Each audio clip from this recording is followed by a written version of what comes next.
Shalom mis guerreros, espero que estén teniendo un día agradable.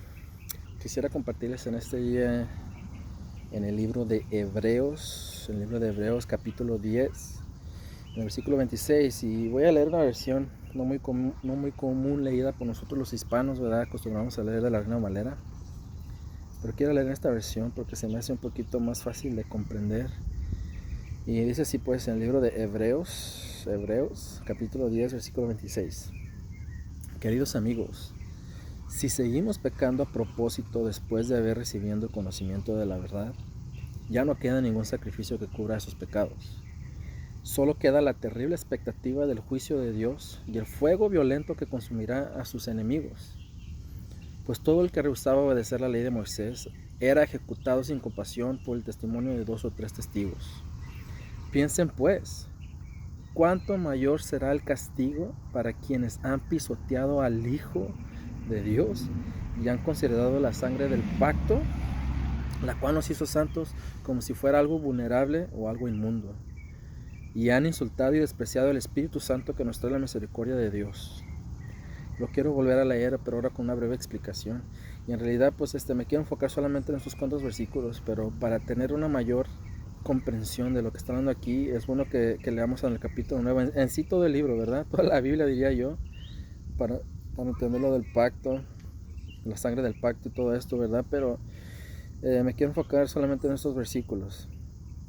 Y dice así: queridos amigos, fíjense cómo nos está hablando aquí a los hebreos. Queridos amigos, si seguimos pecando a propósito, o sea, deliberadamente o sabiendo que estamos pecando, después de haber recibido el conocimiento de la verdad. ¿Cuál es el conocimiento de la verdad?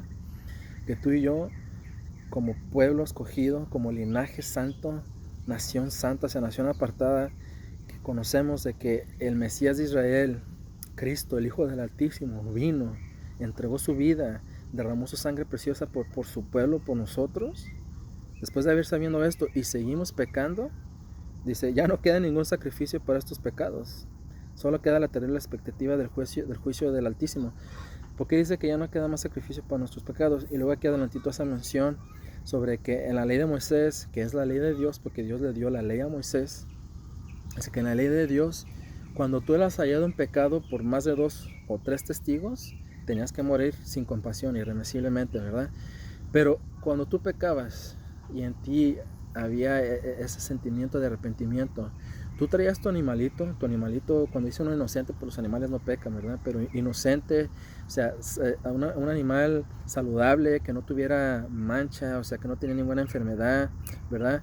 Y tú lo traías con fe, ¿verdad? De que este animalito, que su sangre iba a cubrir tu pecado, entonces eras perdonado. La misericordia de Dios se manifestaba en su gracia por medio de este animal y cubría tu pecado. No era quitado, era cubierto, pero la gracia de Dios se manifestaba por medio de esto. Si leemos más atrás, como les decía en el capítulo 9, vemos que todas las cosas de antes de Cristo eran sombras y figuras, como el templo, el tabernáculo, ¿verdad?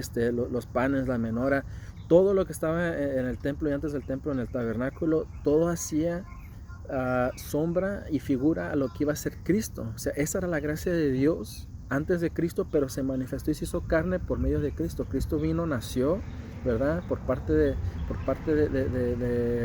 una mujer humana, ¿verdad? Creció y a su tiempo entregó su vida por ti y por mí, y vino a hacer ese último sacrificio.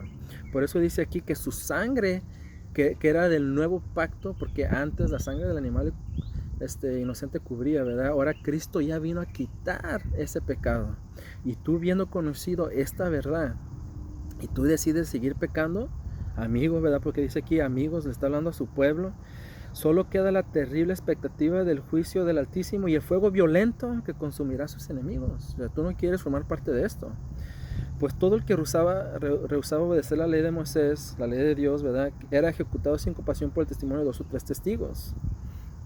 Piensen pues, aquí lo voy a decir en mi propia versión, agarra la onda, chequea lo que te voy a decir aquí.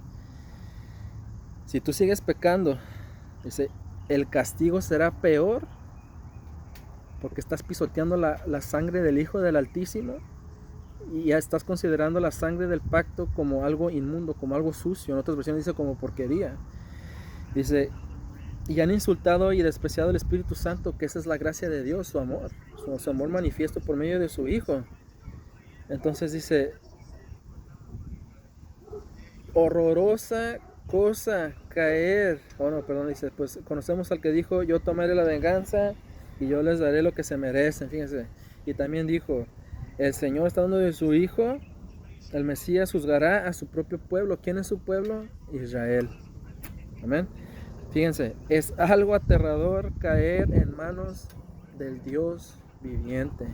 Entonces, si decimos que ya no hay ley, que cuando entendemos bien lo que es la palabra escrita de Dios, la ley que Cristo dio por terminada fue la ley del sacrificio, las leyes sacerdotales, ¿verdad? Cuando traían el animalito para que la sangre cubriera ese pecado.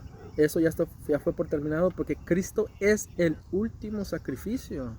Él es el último sacrificio. Entonces, si tú consideras que ya no hay más ley y tú dices, no, pues Dios rechazó a su pueblo, porque lo cual es mentira, Dios nunca rechazó a su pueblo, Romanos 11. Si tú piensas que Dios rechazó a su pueblo porque fueron desobedientes a las leyes y a los mandamientos, fíjate lo que dice aquí. Aquel que se considera pues un cristiano y que dice, ya estoy yo bajo la gracia. Y estás bajo la gracia porque la gracia de Dios se manifestó. Ahora estamos en Cristo, somos nueva criatura en Cristo. Y tú sigues por voluntad propia, pecando deliberadamente. Aquí dice que el castigo es peor. El castigo es peor por pisotear la sangre de su Hijo. Fíjense, entonces si ponemos una balanza, ¿quiénes estaban peor? ¿Antes o hoy? Se los dejo para que ustedes lo piensen. Entonces, el Señor mismo, nuestro Salvador, va a juzgar a su pueblo. Sabemos que el Altísimo es el Dios de Israel y que Cristo es el Rey, el Salvador y el Mesías de Israel. Él va a juzgar a su pueblo, pero trae una expectación de fuego ardiente para sus enemigos y nosotros no queremos formar parte de ese castigo. Horrorosa, en otras palabras lo voy a decir yo en versión paisa para nosotros los que entendemos bien el español. Guáchale, porque qué feo, qué horrible va a ser caer en manos de este Dios vivo. Así que mis amigos, mis hermanos, mis guerreros, hay que echarle ganas. No hay que pisotear la sangre de nuestro Salvador, la sangre de nuestro Mesías. No hay que tenerla por impura y no hay que ofender el Espíritu de gracia, el que nos guía toda verdad. Hay que echarle ganas, hay que ponernos las pilas. Amén. Y andando en el Espíritu, en la nueva creación, hay que sujetarnos a las leyes y mandamientos de nuestro Señor Jesucristo. Amén. Al que conocemos como Jesús, que en realidad su nombre en hebreo es Yahweh Shai, ¿verdad? El cual sus mandamientos son los mandamientos del Padre. Si nos sujetamos a eso, estando en la nueva creación, no vendrá más que bendiciones a nuestra vida. Así que hay que acercarnos a la palabra del Señor, que es su palabra escrita. Amén. Para poder andar en un camino recto, caminar en justicia. Amén. Y solamente así podremos tener la paz que buscamos en esa tierra, salvación y bendiciones. Shalom.